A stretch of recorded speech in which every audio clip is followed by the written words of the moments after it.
অযোধ্যায় রাম মন্দির উদ্বোধন, রামলালার প্রাণ প্রতিষ্ঠা 22 জানুয়ারি। এখানে একেবারে হাজিরা থেকে পাক সার্কাস পর্যন্ত সম্প্রীতি মিছিলের ডাক দিলেন মমতা বন্দ্যোপাধ্যায়। এমনকি মন্দির, মসজিদ, গুরুদুয়ারা, চার্চ সব ছুঁয়ে এই মিছিল যাবে পাক সার্কাস। যদিও মমতা বন্দ্যোপাধ্যায় এটাকে পাল্টা বলতে নারাজ।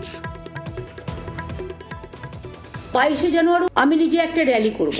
আমি প্রথমে নিজে কালী মন্দিরে যাব। আমি মা কালীকে পুজো দিয়ে হাজরা থেকে সর্বধর্মের মানুষকে নিয়ে মিছিল করে পাক সার্কাস ময়দানে গিয়ে আমরা একটা মিটিং করব।